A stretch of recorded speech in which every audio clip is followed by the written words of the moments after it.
Super star ரஜினிகாந்தோட நடிப்பில் சமீபத்தில் release ஆகியிருந்த திரைப்படம் கூலி.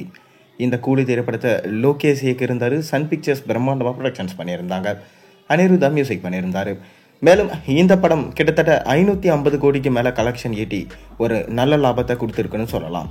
ஆனாலும் இந்த படம் விமர்சன ரீதியாக பலத்த அடி வாங்கிடுச்சு. லோகேஷுமே பார்த்தீங்கன்னா முட்டு கொடுக்குற விதமாக, நான் ரசிகர்களோட எக்ஸ்பெக்டேஷன்ஸுக்காக படம் பண்ணுறது கிடையாது, நான் எடுக்கிற படம் ரசிகர்களோட எக்ஸ்பெக்டேஷன்ஸுக்கு மீட் ஆனால் படம் கிளிக் ஆகுது, இல்லைனா படம் என் கையில் கிடையாது, வசூலுக்காகலாம் நான் படம் பண்ணுறதில்லை அப்படின்னு சொல்லிட்டு அவருமே இப்போ முட்டு கொடுக்க ஆரம்பிச்சிட்டாரு. அதை தொடர்ந்து இப்போ சூப்பர் ஸ்டார் ரஜினிகாந்தோட நடிப்பில் ரெடியாகி கொண்டிருக்கும் திரைப்படம் தான் ஜெயிலர் படத்துடைய 2ஆம் பாகம். ஜெயிலர் படத்துடைய முதல் பாக வெற்றியை தொடர்ந்து நெல்சனே இந்த படத்தை எடுக்கிறாரு. மேலும் இந்த ஜெயிலர் திரைப்படத்தில் சூப்பர் ஸ்டாரோடு சேர்ந்து முதல் பாகத்தில் நடித்த அத்தனை பேரும் இந்த பாகத்திலையும் நடிக்கிறாங்க. மோகன்லால்லேருந்து சிவராஜ்குமார்லேருந்து ஜாக்கி ஷெராஃப்லேருந்து சுனில்லேருந்து யோகி பாபுலேருந்து தொடர்ந்து பார்த்தீங்கன்னா இந்த படத்தில் புதுமுகங்களா எஸ்.ஜே. சூர்யா, வித்யா பாலன் போன்ற மிக முக்கியமான நடிகர்கள் நடிக்கிறாங்க. ஸ்பெஷல் கேமியோ அப்பியரன்ஸா பாலையா இந்த படத்தில் நடிக்கிறதா சொல்லப்படுது. மேலும் இந்த படத்துடைய ஷூட்டிங்கை தமிழ்நாடு மற்றும் கேரளாவில் விறுவிறுப்பாக எடுத்துகிட்டு இருக்காரு நெல்சன். ரஜினியுமே பார்த்தீங்கன்னா இந்த படத்தோட ஷூட்டிங்கில் கலந்து கொண்டார். மேலும் இந்த படத்துடைய இறுதிக்கட்ட படப்பிடிப்பு டிசம்பர் அப்படி இல்லைனா அக்டோபர் மாதத்தில் இந்த படத்துடைய படப்பிடிப்பை முடிச்சிடலாம் அப்படின்னு சொல்லிட்டு நெல்சன் பிளான் பண்ணியிருக்காராம்.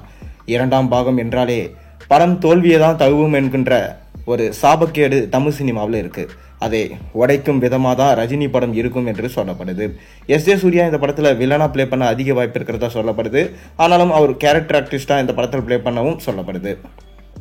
மேலும் சமீபத்தில் கிடைச்ச நியூஸ் என்னன்னா, ரஜினிகாந்த் டூப்பே இல்லாமல் இந்த படத்தில் ஸ்டண்ட் காட்சிகளில் நடிச்சிட்டு இருக்காராம்.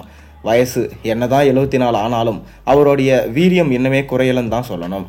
தொடர்ந்து சினிமாவில் காலடி எடுத்து வச்சதுலேருந்து 50 வருஷமாக இந்த குதிரை நிற்காம ஓடிக்கொண்டு தான் இருக்குது. அப்படி ஸ்டண்ட் காட்சிகள் பண்ணும்போது சூப்பர் ஸ்டார் ரஜினிகாந்த் அவர்களுக்கு காலில் லேசாக காயம் பட்டதாக சொல்லப்படுது.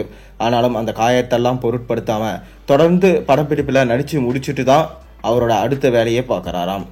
கேரவனில் இருந்தாலும் சரி, எங்கே இருந்தாலும் சூப்பர் ஸ்டார் ரஜினிகாந்த் படப்பிடிப்புன்னு வரும்போது கரெக்டான டைமில் ஆஜராகிறாராம். எல்லாருக்கும் முன்னாடியும் ஃபர்ஸ்ட்டில் ஆஜராகி லாஸ்ட்டாக போகிறாராம் சூப்பர் ஸ்டார் ரஜினிகாந்த். இதனால் டீமே ரொம்ப சூப்பர் ஸ்டார் மேலே மரியாதையும் ரொம்ப ஆச்சரியமும் பட்டு பார்க்குறாங்க. நீங்கள் என்ன நினைக்கிறீங்க? ஜெயிலர் 2 படம் ஹிட் ஆகுமா ஆகாதா? உங்கள் கருத்துக்களை மறக்காம கீழே கமெண்ட்டில் சொல்லுங்கள். மேலும் சேனலை சப்ஸ்கிரைப் பண்ணி லைக் பண்ணுங்கள், பெல் ஐகானை ப்ரெஸ் பண்ணுங்கள்.